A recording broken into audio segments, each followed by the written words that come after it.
El gobierno eliminó el IVA para la compra de generadores de electricidad, una decisión que llega tarde porque esos aparatos y otros insumos útiles para mitigar los apagones escasean en el mercado. Las lluvias de esta semana han permitido reducir los racionamientos de agua potable, pero son insuficientes para superar la crisis. En su último decreto, el presidente declaró estado de excepción en 6 provincias, incluida Quito, y toque de queda en 19 cantones. Pero ¿qué diferencias hay entre estado de excepción y toque de queda? Fabricar armas en el país ahora será posible gracias a la ley que está próxima a entrar en vigencia. El gobierno negocia con el Fondo Monetario Internacional un nuevo crédito que puede alcanzar $1.348 millones. Las remesas enviadas por ecuatorianos en el extranjero marcan un récord. En el primer semestre de este año sumaron $3.004 millones, casi 500 millones más que en 2023. Tras la creciente tensión en Medio Oriente, el presidente estadounidense Joe Biden asegura que su país e Israel están en contacto hasta 12 horas por día y que no habrá una respuesta inmediata a Irán. Cientos de perros, gatos y aves fueron bendecidos en los templos católicos del país por el Día Mundial de los Animales. La Cámara de Ecuaterra llegó al bosque protector Avitagua, en Pastaza, que en sus más de 4.000 hectáreas protege 360 especies animales y el agua para unas 100.000 personas. Gonzalo Valle y Gonzalo Plata son algunas de las sorpresas en la nómina de la selección ecuatoriana de fútbol para los Juegos Eliminatorias. Las Dragonas del Independiente del Valle empataron hace pocos minutos con Ferroviaria de Brasil, un resultado histórico en el fútbol femenino del país. Viernes 4 de octubre, amigos, fecha de cambios en el cronograma de apagones en el país que regirán hasta este domingo 6 de octubre y a partir del lunes se aplicarán otros horarios. Mientras tanto, el gobierno sigue tomando decisiones de último momento como eliminar el IVA a la importación y venta de generadores eléctricos. Bienvenidos a Televistazo Estelar.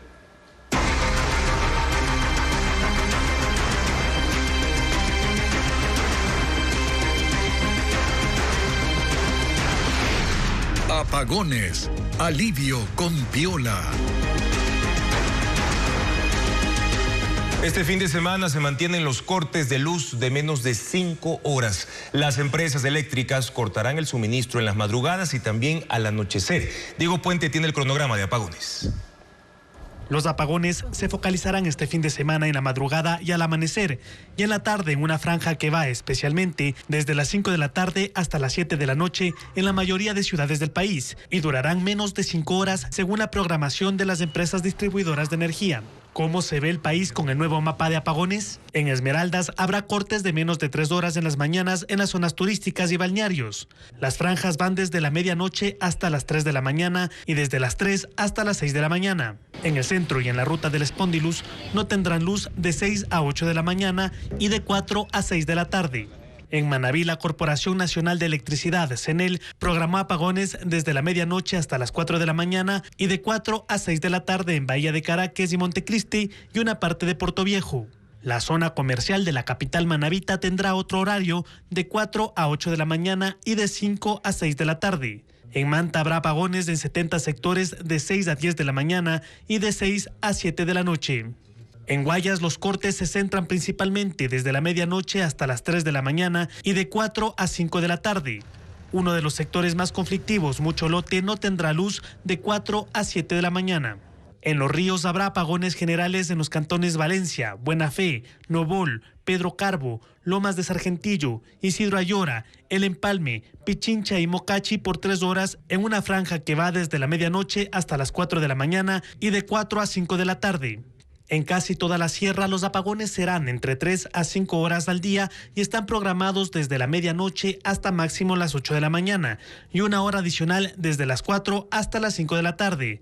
Una excepción es Baños, zona turística que tendrá apagones del fin de semana de 5 a 9 de la mañana. En Sucumbíos, Orellana, Napo y Morona Santiago habrá cortes segmentados de 4 horas en franjas que van desde la medianoche hasta las 8 de la mañana y 1 o 2 horas adicionales entre las 4 hasta las 6 de la tarde. A diferencia del país, en La Guagri y en Sucumbíos, la mayoría de la ciudad tendrá cortes de 3 a 4 horas que llegan hasta las 10 de la mañana. Desde hoy los generadores de energía se podrán importar y vender sin el IVA. Esa medida dispuso el gobierno para soportar los apagones, pero esos artefactos y otros productos están escasos en medio de esta crisis energética. Diego Cuenca describe la situación comercial. Desde ese viernes, los generadores eléctricos, sus partes y piezas se venderán sin IVA hasta el 31 de diciembre. Así lo dispuso el presidente de la República en el decreto 411 que se emitió anoche. Pero la medida llega cuando ya hay pocos productos en el mercado. Televistazo visitó 30 locales que hasta la semana pasada ofrecían esos artefactos en la calle Rumichaca, en el centro de Guayaquil. Y ese viernes ya no tienen en stock. Más de 200 generadores teníamos de diferentes WACs. ¿Y cuándo se les acabó? La semana pasada nos quedamos sin generadores. La medida también aplica para la importación. Según el Servicio Nacional de Aduanas, SENAE, el volumen de generadores importados creció significativamente desde junio, que llegaron 4.956. En julio ingresaron 7.379. En agosto el pico más alto fue de 10.385 generadores. Pero en septiembre el volumen cayó a 4.689. Justo el mes cuando incrementó la demanda, porque empezaron los apagones. Y para esa primera semana de octubre, ya hay pocos artefactos y especulación. Las personas que comprábamos es muy caro, entonces no es negocio comprar un producto a $3.000, $2.000 y el cliente no va a tener ese poder adquisitivo de comprarlo. Entonces es preferible mejor esperar la importación normal.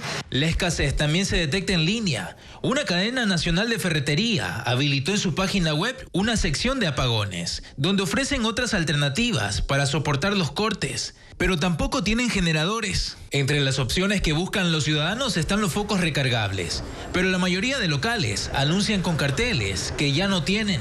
Tania fue una de las pocas, con suerte, que encontró uno. ¿Cuántos locales recorrió? Desde la bahía, todo esto por acá atrás. Otro comerciante cuenta que en 3 días vendió 600 focos. Antes de los apagones, costaban hasta $3.50. Luego subió el precio. Nosotros vamos a comprar, nos la están vendiendo a nosotros en $11. Y si nosotros vamos a vender un foco en $13, $14, mejor no venderlo porque eso es abusar. Según SENAE, en julio se importaron 2.500.000 focos, lámparas y linternas recargables. En agosto llegaron 3.500.000 y en septiembre 2.400.000. Los efectos de la escasez también son evidentes en la calle Vargas del centro histórico de Quito. Han ido más o menos unas 40, 35 personas a preguntar, ¿tiene focos recargables o tiene plantas? Tiene escasez en todo lado, porque si me dicen acá abajo voy a preguntar, no hay, acá no hay. En ambas ciudades los productos que sí están disponibles son luces de emergencia, linternas y reguladores de voltaje para que los electrodomésticos no se dañen por los cortes. Las lluvias serán generalizadas en el país durante el fin de semana, según el INAMI. Esas condiciones climáticas ya van a permitir reducir en algo las horas de cortes del servicio de agua potable. Carla Delgado actualiza el panorama. Las lluvias continuarán durante el fin de semana en el país, según el Instituto de Meteorología e Hidrología INAMI. Y esas precipitaciones que en volúmenes diferentes han caído en el país, sí han cambiado el mapa de racionamientos que se han reducido en algunas zonas.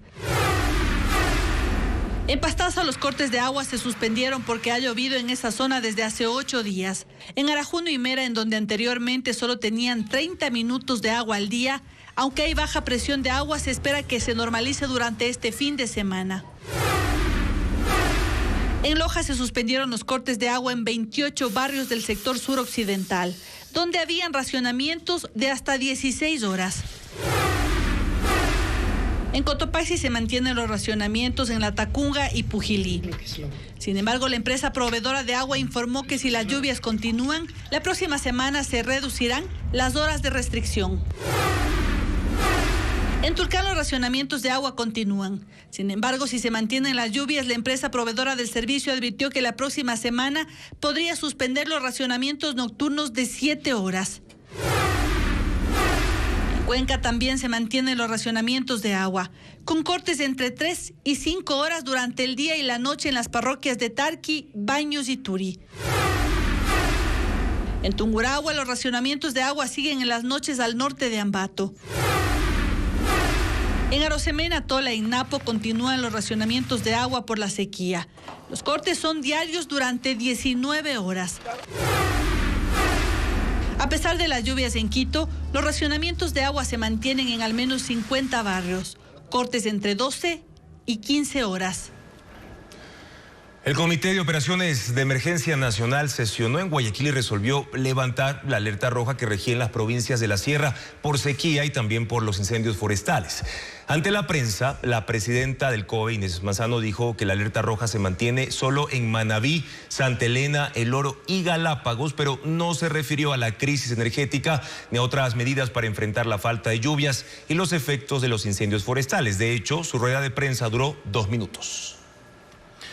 El toque de queda decretado por el gobierno restringe la circulación de personas desde las 10 de la noche hasta las 5 de la mañana en la provincia de Los Ríos, también en 2 cantones y una parroquia de Guayas, además en 3 cantones de Orellana y otro de Azuay. Pero, ¿cuál es el panorama en Quito? Hernán Higuera lo explica. El decreto presidencial establece estado de excepción y un toque de queda, medidas que no siempre se aplican al mismo tiempo en una localidad. El estado de excepción es una medida que se aplica en situaciones críticas o peligrosas para facilitar la actuación de la fuerza pública. Ahora rige en Guayas, Los Ríos, Manabí, Orellana, Santa Elena, El Oro, Quito y el cantón Camilo Ponce Enríquez. El estado de excepción restringe algunos derechos. La inviolabilidad de domicilio, por ejemplo, significa que los uniformados pueden entrar a una casa, edificio o predio que ellos consideren amenazas para la seguridad. Pueden hacer inspecciones y requisas. Los policías y militares pueden revisar también la correspondencia en computadores, correos físicos e incluso los mensajes en los celulares, porque el derecho a la inviolabilidad de correspondencia también está suspendido. Si en estas provincias y cantones hay reuniones que la fuerza pública considera riesgosas y evalúa potenciales amenazas, puede impedirlas. El decreto presidencial permite también la requisa de bienes, armas, partes o piezas en casos de extrema necesidad. Si la policía o militares, por ejemplo, quieren sitiar a una organización delictiva, pueden hacer uso de casas con lindantes tras poner a buen recaudo a sus habitantes. La segunda medida que el gobierno aplica es el toque de queda, pero está limitado a 19 cantones. El toque de queda prohíbe la circulación en horarios establecidos. Si algún ciudadano se encuentra circulando, puede ser detenido. Quito quedó excluida y sus habitantes tienen libre movilidad. El toque de queda empieza a las 10 de la noche y termina a las 5 de la mañana y rige para toda la provincia de Los Ríos. En Guayas, el toque de queda rige en Durán, Balao y Tenguel. En Azuay, en el cantón Camilo Ponce Enríquez. En la provincia de Orellana, en los cantones Joya de los Hachas, Puerto Francisco de Orellana y Loreto. En el resto de provincias como Manabí, Santa Elena, El Oro y la ciudad de Quito no hay toque de queda. El líder supremo de Irán, el ayatollah Ali Jamenei, hizo un llamado al mundo musulmán para unirse en contra de Israel, al que calificó como enemigo común. Asimismo, dijo que el ataque con misiles contra ciudades israelíes fue un acto legal y legítimo, mientras que el ejército de Israel continúa advirtiendo a la gente que evacúe las comunidades del sur del Líbano, pues ampliará la operación terrestre, como lo informa Ileana Suárez. La ciudad de Beirut despertó en medio de los escombros por la devastación provocada por los bombardeos israelíes de la noche del jueves, los más fuertes desde que inició su ofensiva. Fueron 10 ataques aéreos consecutivos para destruir municiones ocultas bajo tierra y un intento para eliminar a Hassem Safeddin, potencial sucesor del fallecido líder de Hezbollah, Hassan Nasrallah. Desde Irán, el líder supremo Ali Jamenei dirigió el rezo del viernes en homenaje a Nasrallah y elogió a las milicias de Hezbollah y del grupo Hamas por sus ataques contra Israel, que dijo son un servicio para la región de Medio Oriente y para toda la humanidad. Esta entidad maliciosa no tiene raíces, es falsa y frágil. Apenas se ha mantenido gracias al apoyo de Estados Unidos y si Dios quiere, no sobrevivirá. Los asistentes a su discurso coreaban, Alá es más grande. Y sobre el ataque del martes con misiles, dijo: lo que hicieron fue el castigo mínimo por los asombrosos crímenes del régimen sionista usurpador. Llamó a Israel el perro rabioso de Estados Unidos en la región. Agregó que es hora de que las naciones musulmanas, desde Afganistán hasta Yemen, se unan contra su enemigo común, Israel. Mientras tanto, Israel prepara una respuesta militar contra Irán por el ataque con misiles balísticos. Los objetivos o el momento de esa operación se desconocen. El presidente de Estados Unidos, Joe Biden, dijo hoy que Netanyahu debería buscar alternativas distintas a atacar instalaciones petroleras. La tensión en Medio Oriente aumenta por el anuncio de Israel de lanzar un contraataque hacia Irán. En ese sentido, se pronunció esta tarde el presidente de Estados Unidos, Joe Biden, que por primera vez se presentó y de manera sorpresiva ante los periodistas en la sala de prensa de la Casa Blanca, donde hasta ahora solo habían hablado voceros del gobierno. Interrogado sobre los contactos con el gobierno de Israel de cara a esa respuesta militar, dijo: Nuestros equipos están en contacto 12 horas al día. Ya hemos tenido conexión entre nuestros militares y los diplomáticos. No van a tomar una decisión de inmediato. Entonces, vamos a esperar a ver qué hacen. Biden ha dicho que no apoyará un ataque contra instalaciones nucleares iraníes y hoy sugirió que incluso otras opciones deberían ser descartadas. Los israelíes no han llegado a una conclusión sobre qué van a hacer en términos de un ataque que está en discusión. Creo que si yo estuviera en su lugar, estaría pensando en otras cosas, alternativas antes de atacar campos petroleros.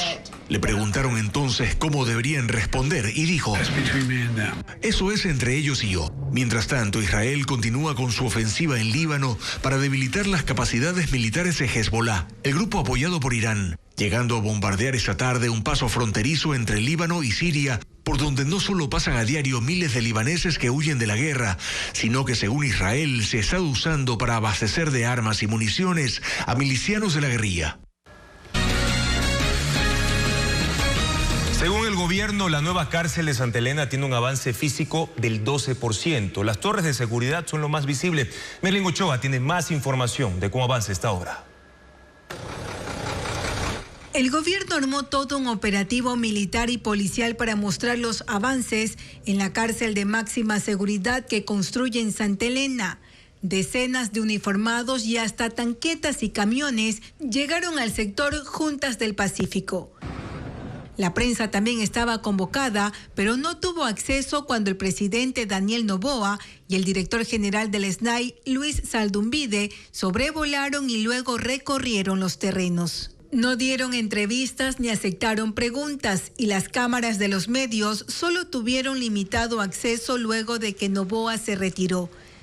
Saldumbide se limitó a leer unas diapositivas. En un boletín de prensa, la Secretaría de Comunicación de la Presidencia informó que los avances físicos de la obra se encuentran en un 12% de los 14,000 metros cuadrados de construcción que están previstos. El reclusorio se levanta sobre un terreno de cerca de 37 hectáreas donde ya están colocadas las varillas para edificar los pabellones, plataformas que albergarán torres de control y parte de las murallas, entre otros trabajos técnicos. No especificaron cuántos trabajadores hay en la obra, solo que 51 de ellos viven en el sector. Según el SNAI, el centro está diseñado para la reclasificación y aislamiento de los presos de acuerdo al nivel de peligrosidad y tendrá un sistema de videovigilancia con inteligencia artificial. Está previsto que la obra, valorada en $52 millones, concluya en mayo de 2025. Bosnia, Herzegovina y Croacia, países europeos de la región de los Balcanes con costas en el mar Adriático, sufren los efectos de una tormenta que deja inundaciones, deslaves, pueblos sepultados y al menos 14 muertos. Las operaciones de rescate se iniciaron esta mañana con aporte de organismos de defensa y voluntarios. Una potente tormenta azotó Bosnia en la madrugada de este viernes. Localidades del centro y el sur del país están anegadas. Los servicios de rescate reportaron varias desapariciones y pidieron ayuda a voluntarios y al ejército ante el cierre de carreteras, el bloqueo de vías de tren, los cortes de electricidad y la incomunicación total por la interrupción de cobertura celular. Autoridades de defensa reportan que durante toda la mañana han recibido llamados de auxilio y noticias sobre más víctimas. Los muertos contabilizados hasta ahora son 14. Temen encontrar más gente sepultada en las zonas de deslaves, pero también hay sobrevivientes. El mal tiempo se atribuye al calor que arrastran desde el verano y ahora un exceso de humedad que ha cambiado por completo el panorama en una región que semanas atrás estaba afectada por la sequía. Imágenes tomadas por drones y difundidas por los medios bosnios mostraban poblados y ciudades totalmente sumergidas, mientras que videos publicados en redes sociales enseñaban escenas dramáticas con torrentes de lodo y carreteras dañadas. En la vecina Croacia hubo lluvias y vientos y la capital, Zagreb, reporta el desbordamiento del río Sava. Una semana después del paso del huracán Helene en Estados Unidos, una nueva actualización en el número de víctimas habla de 218 muertos, mientras que hay otras 200 personas que no se sabe dónde están. Equipos de rescate continúan removiendo escombros en una vasta zona de destrucción, sobre todo en el estado de Carolina del Norte, mientras que en Tennessee se investiga la muerte y desaparición de trabajadoras de origen hispano en una fábrica y que no pudieron salir a tiempo. Hay versiones que indican que les prohibieron abandonar sus puestos a pesar de los anuncios del paso del huracán. Los damnificados están además en los estados de Florida, Georgia, Carolina del Sur y Virginia. Una comunidad indígena del departamento amazónico de Loreto, en Perú, denunció este viernes que un derrame de petróleo contamina las aguas del río Pastaza. Miembros del pueblo indígena quichua Nuevo Andoaus recorrieron la zona mostrando el daño y dijeron que una docena de poblaciones dependen del río para beber agua y pescar. El organismo de control ambiental está investigando el origen, mientras que la estatal Petroperú ha movilizado un plan de emergencia para responder a la situación crítica por el derrame.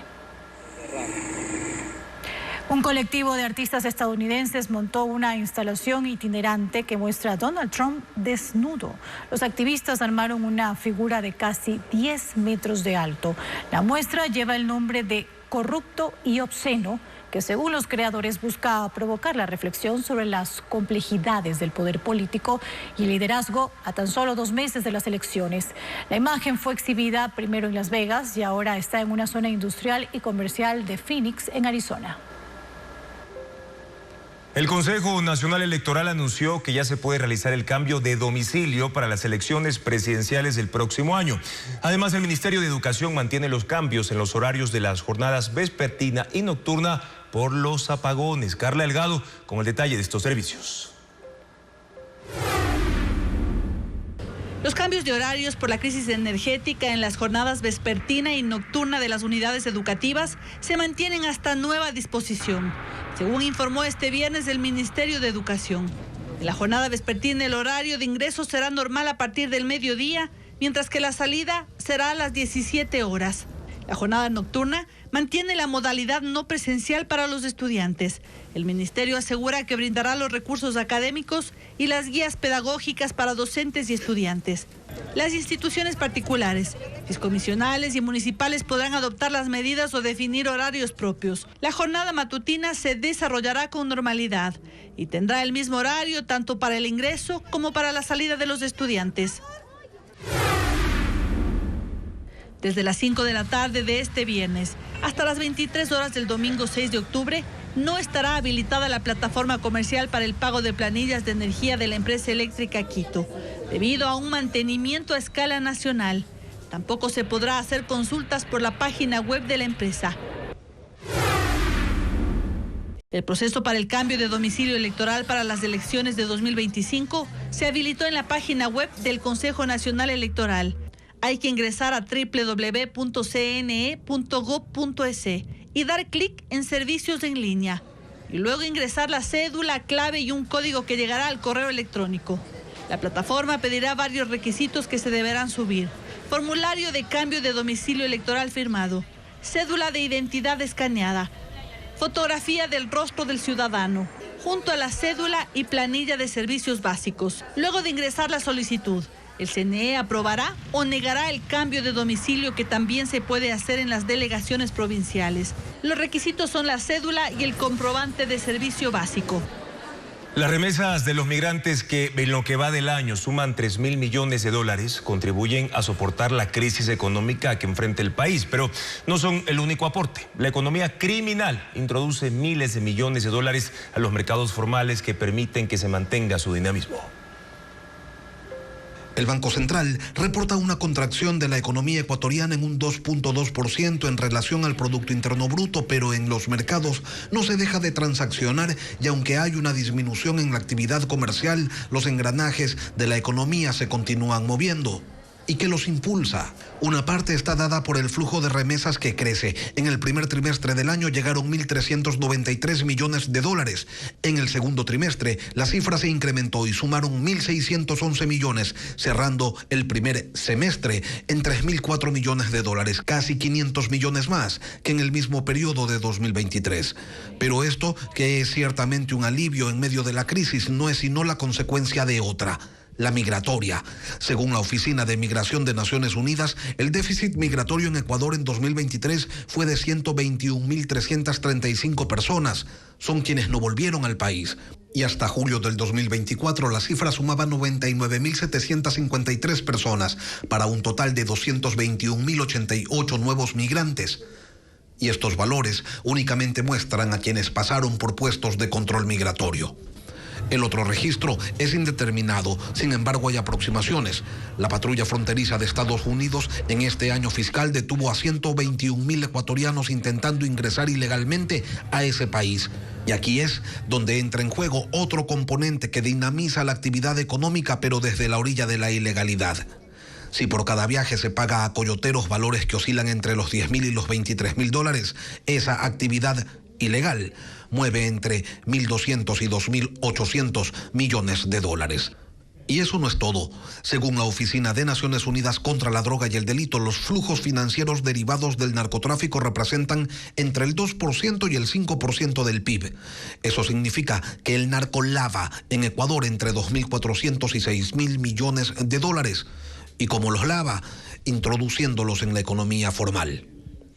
No es esa la única arista de las economías criminales. Según la Iniciativa Global contra el Crimen Organizado Transnacional, los principales mercados criminales en el Ecuador después del narcotráfico son las extorsiones, el tráfico de armas, los delitos contra recursos no renovables, es decir, el tráfico de metales y de combustibles, los delitos financieros, el tráfico de personas, solo por nombrar algunas. Pero hay otras actividades como el contrabando, que según la Cámara de Industrias tiene un impacto de 2.000 millones de dólares por año en el país. Es así que entre el dinero que envían los migrantes y el que mueven las actividades criminales, se mantiene un cierto dinamismo en una economía que sigue a flote, pero ¿a qué precio? La caída de la producción petrolera nacional empezó ya hace 4 años por falta de inversión y también por desastres naturales. Este 2024 registra la cifra más baja de los últimos 20 años de explotación petrolera. Paul Romero actualiza los datos. ¿Ecuador va camino de dejar de ser país petrolero? La caída de la producción empezó en 2020 y desde entonces dejó de extraer un promedio de 50.000 barriles por día. Según información de la Agencia de Regulación y Control de Energía y Recursos Naturales No Renovables, el último año que el país superó el 500.000 de barriles diarios de petróleo fue en 2019 con 531.000 barriles. Desde entonces la producción viene en descenso y el promedio diario fue en 2020 de 479.000, en 2021 472.000, en 2022 480.000, en 2023 475.000. En lo que va de 2024 el promedio es de 474.000, la cifra más baja de los últimos 20 años de explotación petrolera. La caída de la producción tiene varias explicaciones: la declinación natural de los campos maduros, el impacto de la pandemia en la industria petrolera mundial, la destrucción de las tuberías del sistema de oleoducto transecuatoriano SOTE y del OCP por la erosión del río Coca, que desde el 2021 obligó a apagar temporalmente centenares de pozos y a construir 9 variantes para retomar la producción. Estos factores, más la crisis por el estiaje de este año, frenó la inversión para la exploración y explotación de nuevos campos, según el experto Luis Calero. Hay que hacer inversión en sísmica, mejores métodos de extracción, nuevas tecnologías, etcétera, etcétera, para poder incorporar más reservas y tener una mayor cantidad de petróleo disponible para la producción. Eso es lo que hay que hacer. Eso tenían que haber hecho las compañías privadas también. Desde 2021, las exportaciones petroleras no son consideradas como la principal fuente de financiamiento del presupuesto estatal. Desde ese año, el Ecuador dejó de recibir un promedio de $800 millones anuales por la caída de la producción de crudo. Con este escenario, ¿Ecuador dejó de ser un país petrolero? Calero dice que no, porque los dólares que entran a la economía por las exportaciones de crudo, más el consumo interno de combustible, impactan positivamente en la economía. 15.000 millones de dólares en exportaciones más ventas internas. Generalmente solo nos ocupamos de las exportaciones. Decimos, ha habido 6.000, 7.000, 8.000 por exportaciones. En el segundo trimestre de 2024, el país exportó 29.86 millones de barriles de petróleo, con un valor promedio de $73 por barril, e ingresó al presupuesto 2.206 millones de dólares, según cifras del Banco Central. Una obra de teatro en Guayaquil que habla de 3 mujeres y sus relaciones amorosas y sociales, y 2 conciertos relacionados al cine y al anime son algunas de las actividades para este fin de semana. Estefanía Arias nos detalla ahora la agenda de entretenimiento. ¿Me quiere? No me quiere. 3 mujeres abordan las dinámicas de sus relaciones de pareja, revelando con ironía y humor la tensión entre los deseos personales y las expectativas sociales. Mujeres es la obra que llegará al Teatro Zona Escena en Guayaquil. Foto familiar. Dirigida por Virgilio Valero e interpretada por María Zacoto, Carmen Angulo y Maite Mosquera. La función será el sábado 5 a las 19 horas. Allá. 16 figuras femeninas representadas en muñecas con trajes de la época conforman la exposición Mujeres de Poder, que se inauguró en la Alianza Francesa de Guayaquil, en la sede del centro. Son personajes del siglo XVI al XX, destacadas por sus acciones. La muestra estará abierta hasta el 25 de octubre. Una selecta colección de microensayos de autores ecuatorianos se recopila en este texto del escritor Luis Antonio Aguilar. Reflexiones sobre temas como la hospitalidad, el amor, la literatura, la historia y las ciudades. Este género expone la elegancia e inteligencia de poetas de inicios del siglo XXI. Crímenes, traiciones y espías. Aquella noche en París, del escritor ecuatoriano Oscar Vela. Un texto que trata de Marcel Gaspar, un agente secreto jubilado que tendrá que volver al ruedo para encontrar a un viejo investigador que podría poner en riesgo a todo el servicio de inteligencia. Marcel emprenderá un viaje para armar un rompecabezas.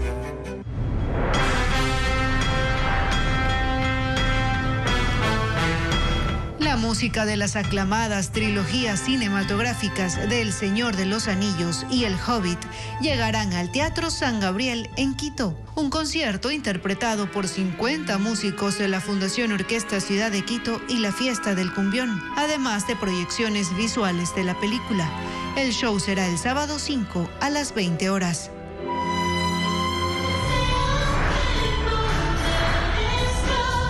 Los temas icónicos de las series de anime, de cine y televisión, como Dragon Ball, Pokémon, Piratas del Caribe, entre otros, serán interpretados en la Casa de la Música.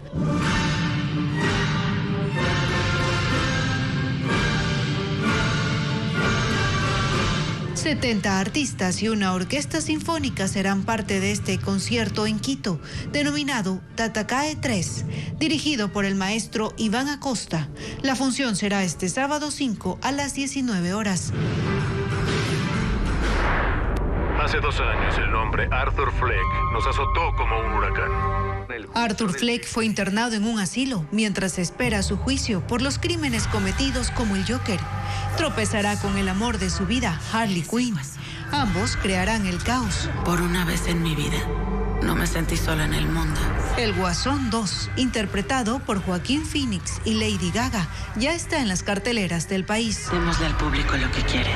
Una bebé de 3 meses con síndrome de Down que iba a ser vendida por $20,000 fue rescatada por la policía en Loja.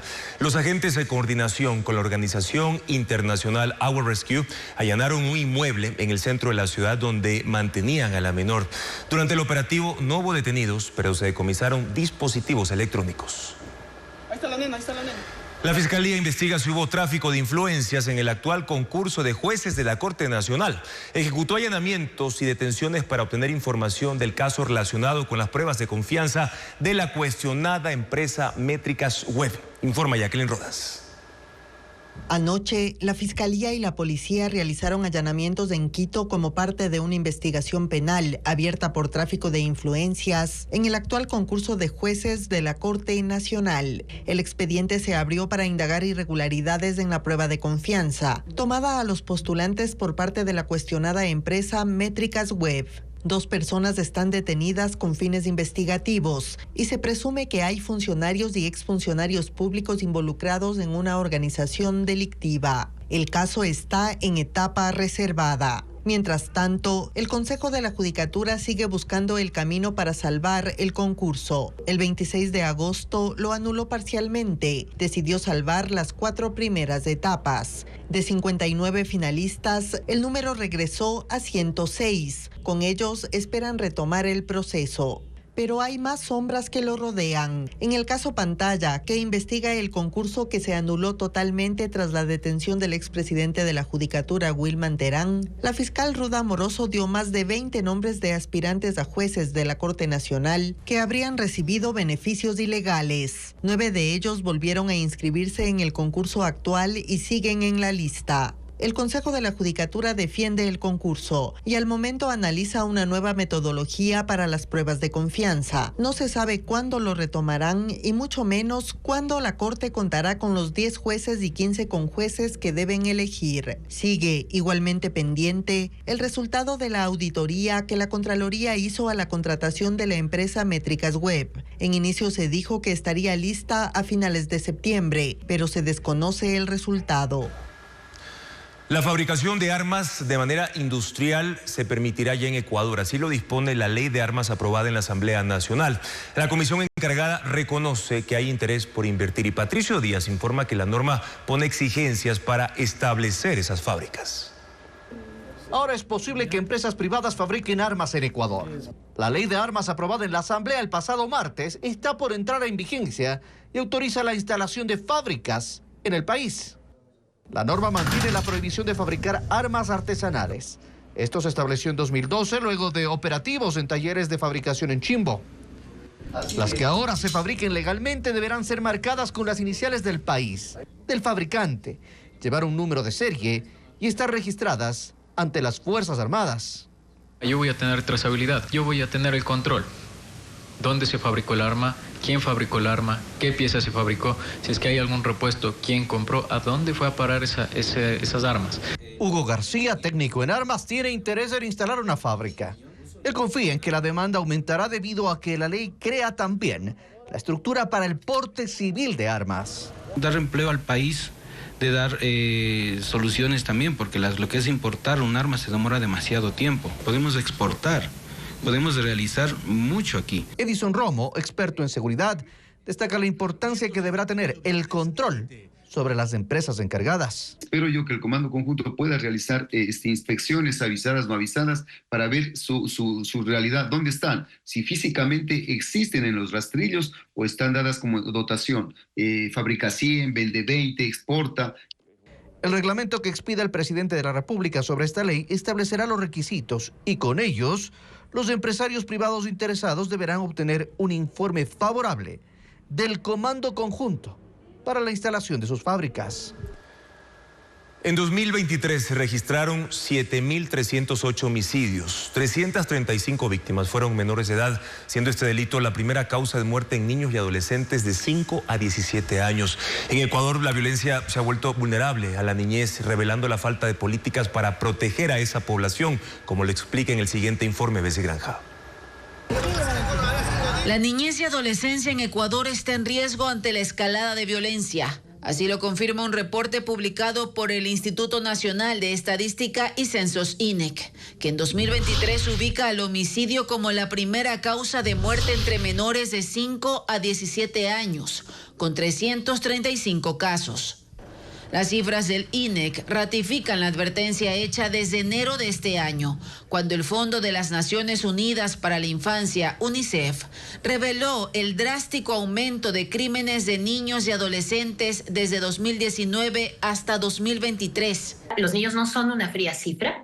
Y creo que es obligatorio que frente a esta situación tan complicada se ponga en el centro de las políticas públicas a niños, niñas y adolescentes. Yo pregunto, ¿en dónde está esta estrategia nacional contra la violencia que afectan a la niñez y a la adolescencia? Para Emilio Carrillo, psicólogo del Consejo de Defensores de Guayas, vinculado con organizaciones dedicadas a la protección de la niñez y adolescencia, las cifras exponen la necesidad de que Ecuador reconozca esta realidad por más cruda que sea. Implementar políticas que logren realmente ser más inclusivos y garantizar una protección para ellos dentro de ese escenario. Porque creo que seguimos todavía pensando que los servicios se tienen que articular sin entender este contexto en el que los adolescentes se desarrollan. Según el documento, en 2023 se reportaron 16.009 muertes violentas. De ese número, 7.308 fueron homicidios. El mayor número de defunciones se concentra en la región costa, principalmente en Guayas, Pichincha y Manabí. El juicio político contra la ministra del Interior, Mónica Palencia, llegó a su etapa final dentro de la Comisión de Fiscalización. Después de 9 horas y media de sesión virtual, concluyeron los alegatos de los interpelantes y el de la defensa de la funcionaria. Los legisladores correístas insistieron en la acusación de incumplimiento de funciones por la irrupción en la Embajada de México y los índices de inseguridad en el país. La ministra aseguró que es interpelada porque lucha contra las mafias y sus interpelantes buscan impunidad. La comisión tiene ahora 5 días para aprobar un informe que recomiende al Pleno de la Asamblea continuar con el juicio o archivarlo.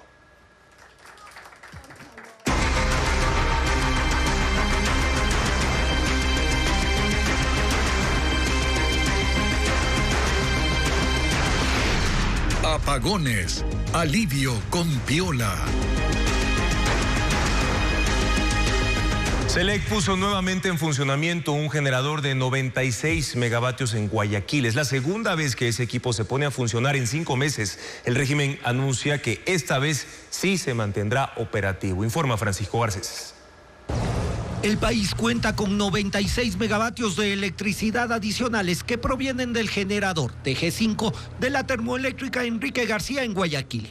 El funcionamiento de esa unidad es de suma importancia porque genera casi la misma cantidad de energía que la barcaza de Car Power Ship que arrendó el gobierno para que ayude a paliar el déficit eléctrico con 100 megavatios. Es la segunda vez que el gobierno pone a funcionar ese generador. El 6 de mayo, el presidente Daniel Noboa estuvo en esa central. Junto con el ministro de Energía encargado, Roberto Luque, supervisó las últimas pruebas del generador y dispuso su funcionamiento comercial. En esa ocasión, Luque dijo que el equipo estaba parado por falta de mantenimiento. Hemos venido acá con el señor presidente, como ustedes han podido constatar, para prender 96 megavatios que habían estado esperando ser mantenidos hace mucho tiempo, por muchos años, y en poco tiempo los hemos logrado instalar. A las 9 de la noche empezó a funcionar el generador. Horas después se paró por daño. La solución al problema del equipo era más compleja que un simple mantenimiento. Ese generador trabaja desde 1997 y ha sufrido algunas fallas. La más grave fue en febrero, cuando un cortocircuito dañó una de sus fases eléctricas. Después de la falla del 7 de mayo, el gobierno decidió aplicar el seguro y enviar el eje del generador a Houston, en Estados Unidos, para ser reparado. Volvió el 13 de septiembre y fue instalado por técnicos de Selec. Los 96 megavatios recuperados se suman a los 85 megavatios de un generador de la central trinitaria, también en Guayas, puesto en servicio la semana pasada. Y Televistazo continúa mostrando los testimonios de ciudadanos que relatan cómo los cortes de energía han cambiado su vida. Escuchemos ahora a Byron Palomino, estudiante en Cuenca, y Verónica Zuquilanda, de la nacionalidad Shivia, en Pastaza. Bueno, yo me veo muy perjudicado por el tema de los cortes de luz. Al estudiar un posgrado en horario intensivo, sí se me dificulta tanto estar pendiente de las clases en vivo como revisar las clases posteriormente grabadas. Esto mezclado a que yo laboro, entonces prácticamente todo mi tiempo lo destino al trabajo. Hay un malestar general entre todos los compañeros que hemos expresado a la universidad. Sí han sido bastante flexibles en la entrega de trabajos, en extender los plazos, pero sí se dificulta mucho hacer los trabajos grupales, que básicamente es toda la maestría. Entonces un compañero de otra ciudad tiene luz, pero acá no tenemos, entonces sí se dificulta ponernos de acuerdo para ir avanzando en la entrega del trabajo. No tener el acceso a internet, el que los datos también se caigan todo el rato, no nos queda únicamente revisar los apuntes que tenemos y sacar ideas aparte de los libros que posteriormente nos facilitan. Porque al no tenerlos, uno invierte en un plan de datos que también no funciona, uno invierte en pasajes para poder ir hacia el amigo, el familiar que le facilite la luz. Entonces implica bastante. Cuán importante es la luz, de estar en la casa, de hacer el trabajo en casa, de cocinar, de utilizar el agua. Bueno, lo que podemos mirar es que tenemos ahí el tanque de agua, funciona con luz, es un filtro que filtra el agua y consumimos el agua de la lluvia, pero solo con energía. Y si no hay luz, no hay agua, no hay nada, no me puedo bañar, no puedo lavar, no puedo cocinar, no puedo hacer la cola de mi bebé, nada. Tengo que esperar que venga la luz. Entonces, para evitar eso, corro al río, pero el río también es lejos. 10 minutos al río. Y como yo vivo en una cuesta, toca subir esa cuesta y es un poco muy cansado. Y aparte de eso, como tengo un bebé, no tengo quien dejar, tengo que ir llevando a mi bebé y traer cargado. Ahorita mismo no hay luz, se me fue la luz. Justo lo que terminé de almorzar se fue la luz y ahorita los trastes están acumulados. Esperando que llegue la luz, hasta eso vienen mosquitos, vienen cucarachas, vienen todos, estar ahí los mosquitos. Entonces yo veo que es muy difícil de usar vela, de usar chimbuzo porque se necesita diésel y de usar la linterna porque se consume la pila y ha sido un poquito muy difícil con todo este corte de luz. Si no, aquí no se sabe a qué horas mismo se va la luz. En tierras agotadas en Archidona, en Napo, un proyecto comunitario busca devolverle vida a lo devastado. Sachacuidana ha unido a 80 familias quichuas en un esfuerzo por crear un bosque protector. Liderados por jóvenes capacitados en técnicas de reforestación, han sembrado ya 10.000 árboles de 140 especies distintas. Las manos de la comunidad quichua de Archidona plantan árboles con la meta de crear un bosque protector en Napo que transforme lo devastado. Se trata de Sachacuidana, un proyecto que ha unido a 80 familias de la comunidad 9 de junio para reforestar terrenos comunitarios y chacras. 3 jóvenes del área fueron capacitados en técnicas de reforestación y ahora lideran esta iniciativa. Recolectan semillas y las trasladan a 4 viveros con capacidad para 25.000 plántulas. Ahí comienza el proceso de germinación. Las semillas se colocan en fundas y una vez que brotan, las plántulas se transfieren a pequeños envases hasta que alcanzan los 50 centímetros. Momento en que están listas para la plantación final. El suelo apto es donde que hay bastante microorganismos, donde nosotros vemos que hay muchas hojas rascas, donde hay hojas secas, donde que cae bastante hojas. Hay la tierra más que tiene nutrientes. Hoyos de 40 centímetros se cavan para enriquecer el suelo degradado con abono orgánico. En el abono nosotros utilizamos los mismos árboles que son de los árboles secos, sacamos el carbón, le hacemos una mezcla con bocachi. Han cultivado árboles medicinales como yustunda, cascarilla, bálsamo y achote. También especies maderables, guayacán, chuncho, canelo, cedro, tamburo y capirona. Y para atraer aves y mamíferos han incluido árboles frutales como caimito, acay, chirimoya y guavas. Como puede ser la guatusa, la guanta, el mono que ya está llegando también a nuestras casas. La mayoría de las plantas se adaptan en tiempos de invierno o verano, pero no tiene que ser mucho exceso de luz. Las plántulas son etiquetadas con códigos para monitorear su supervivencia. Hasta ahora han sembrado 10.000 árboles de 140 especies. Un 60% se ha sembrado en terrenos comunitarios y a orillas de los esteros, Miachillacu, Pinchimuyo y 2 riachuelos. El resto corresponde a las chacras de las familias, que a su vez se conectan con estas zonas. Los comuneros vigilan los espacios reforestados y con machetes y motoguadañas se han comprometido a limpiar la maleza cada 4 meses. Además, han comenzado a intercambiar semillas con comunidades vecinas de nacionalidad Huaorani, Secopay, Secoya y Cofán. Esperan culminar el año con 30 hectáreas intervenidas, dando forma a su bosque comunitario de conservación. Y este domingo Televistazo continuará esta serie mostrando cómo en Taisha, una de las zonas más golpeadas por la tala en Morona, Santiago, familias Shuar han iniciado ya un proyecto de restauración reemplazando pastizales degradados por árboles maderales, frutales y también medicinales. En otros temas, Ecuador analiza la posibilidad de acceder a un nuevo crédito por parte del Fondo Monetario Internacional. La nueva línea negociada con ese organismo multilateral permite acceder a créditos de hasta 20 años plazo y menores intereses. La decisión definitiva se conocerá a finales de este mes. El gobierno tramita un nuevo préstamo con el Fondo Monetario Internacional, esta vez del Programa de Sostenibilidad y Resiliencia que brinda recursos a largo plazo para países de renta baja y media. El FMI confirmó que el Ecuador es elegible para acceder al nuevo financiamiento con un tope de $1.348 millones. El Ministerio de Economía dijo que está evaluando si accede a este nuevo crédito que vendrá atado a condiciones que un gobierno en campaña electoral debe cumplir. No confirmó cuál será el monto ni las condiciones que tendrá, aunque la línea de créditos de resiliencia que fue creada en el FMI en el 2022 otorga créditos a 20 años plazo con 10 años de gracia y los intereses se fijan según las condiciones de pago de cada país. Para el Ecuador será de 1,4% anual.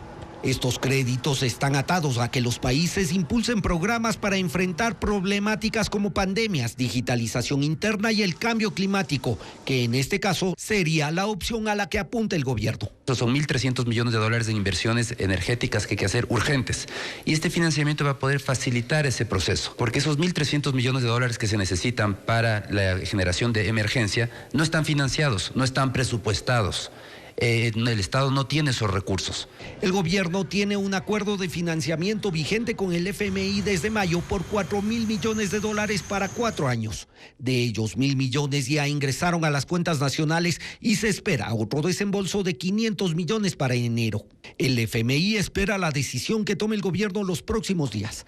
A finales de mes actualizará las previsiones de crecimiento del país y en diciembre una misión del organismo llegará para revisar el cumplimiento de la Carta de Intención firmada en mayo. La diputada por el Partido Popular de España, Cayetana Álvarez, visitó por primera vez Quito y fue la oradora del aniversario 88 de la Cámara de Industrias y Producción.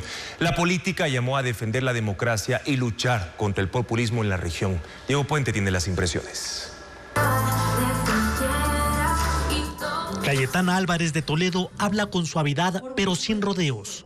Ella es diputada del Congreso Español por el Partido Popular y ayer estuvo en Quito como la oradora principal en la sesión solemne por los 88 años de la Cámara de Industrias y Producción. Álvarez habló durante 37 minutos en el Teatro Nacional Sucre y empezó con una invitación directa. Llamó a las élites ecuatorianas a participar en la política y a defender la democracia para detener lo que ella llama el avance del populismo en América y Europa. Como ejemplos de populistas en la región, habló de Nicolás Maduro, del expresidente de México Andrés Manuel López Obrador y de la actual mandataria Claudia Sheinbaum. La flamante presidenta mexicana ha excluido al rey de España de su toma de posesión como castigo porque no ha pedido perdón por la conquista. Sin nombrarlos, se refirió al presidente de El Salvador, Nayib Bukele, y a otros mandatarios que venden soluciones de mano dura para enfrentar crisis de seguridad y edulcoran sus decisiones que riñen, dijo, con las leyes de sus países con publicaciones en redes sociales. Están de moda, sí. Líderes con carisma y sin contemplaciones. Incluso empieza a surgir una nueva modalidad de autoritarismo. No ya una dicta blanda, sino una dicta cool. La dictadura pasada por Instagram. En este evento estuvieron cerca de 100 empresarios, políticos y funcionarios, incluida la canciller Gabriela Sommerfield. La oradora aprovechó para pedir el respaldo para la política venezolana María Corina Machado. Para Álvarez, Ecuador tiene la oportunidad de alejarse del populismo, pero fortaleciendo la democracia liberal. Lo que Ecuador necesita son instituciones fuertes y limpias, una justicia independiente e insobornable, policías eficaces, y una sociedad con valores. Al finalizar, aclaró que debe existir un proyecto nacional liberal en Ecuador para salir de la crisis institucional y para lograr que nuevos líderes se involucren en la política. El colombiano Juanes se presentó anoche en el Coliseo Rumiñahui en Quito. Mañana lo hará en Guayaquil. Además, Lady Gaga cantó su nuevo sencillo Happy Mistakes vestida de novia en el show de Jimmy Kimmel. Más noticias del espectáculo en el siguiente resumen.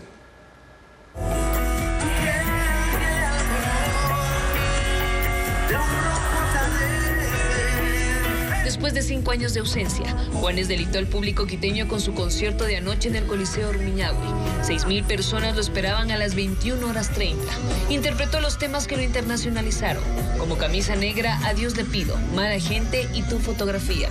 Sorprendió cuando entonó Nuestro juramento. Incluso cantó cerca de sus fanáticos. El colombiano continuará su gira por Guayaquil. Mañana en el Coliseo Voltaire Paladines Polo. Lady Gaga cantó su nuevo sencillo Happy Mistakes, vestida de novia en el show de Jimmy Kimmel. La canción hace parte de su nuevo disco Harley Quinn, inspirado en la película de la segunda parte del Guasón, en la que ella es la coprotagonista. El disco cuenta con la colaboración de su prometido Michael Polanski como productor ejecutivo. Paul McCartney arrancó su gira de conciertos por Latinoamérica en Uruguay. El ex Beatle saludó efusivamente a sus fanáticos a su llegada a Montevideo. A sus 82 años, demostró que está más activo que nunca. Su espectáculo duró 3 horas, con temas de sus ex bandas, los Beatles, Wings y como solista. Continuará con su Got Back Tour este fin de semana en Argentina. Cientos de perros, gatos y hasta aves fueron bendecidos en iglesias católicas del país por la celebración del Día Mundial de los Animales. Bueno, esto se relaciona al santo San Francisco de Asís, quien según la tradición católica era el patrono de los animales. Estefanía Arias cuenta que los dueños de las mascotas incluso recibieron un certificado. Richie, un gato de 4 años de edad, asistió a la misa de la iglesia San Francisco en el centro de Guayaquil para ser bendecido. Su tutora, Priscila Franco, cuenta que es el 3er año consecutivo que acude a este acto. Bueno, más que todo para que Diosito y nuestro San Francisco de Asís bendigan mucho y cuiden a nuestras mascotas, porque realmente no sabemos qué le puede pasar más adelante. Abigail Barreto también llevó a su perro. No puede caminar luego de sufrir un accidente. Más que nada, por cuestión de fe, espero que pueda mejorar un poquito su calidad de vida. Este acto se realiza cada 4 de octubre en los templos católicos del país, al conmemorarse el Día Mundial de los Animales, fecha en la cual también se celebra a San Francisco de Asís, conocido también como el patrono de los animales. En la Plaza San Francisco de Loja, 700 animalitos entre perros, gatos y hasta aves recibieron agua bendita.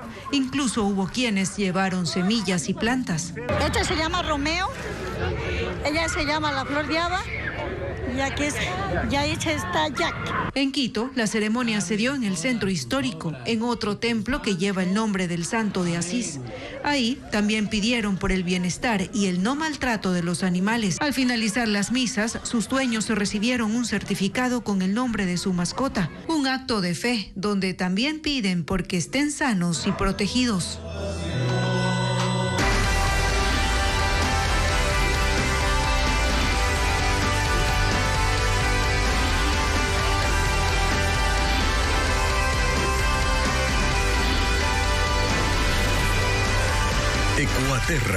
Ecuaterra recorrió el bosque protector Habitagua en Pastaza. Es un paraíso de biodiversidad, hogar de 360 especies de aves y mamíferos, como por ejemplo el jaguar y la pantera. Con un compromiso de conservación, 200 familias protegen sus 4.421 hectáreas, asegurando recursos hídricos vitales para más de 100.000 personas.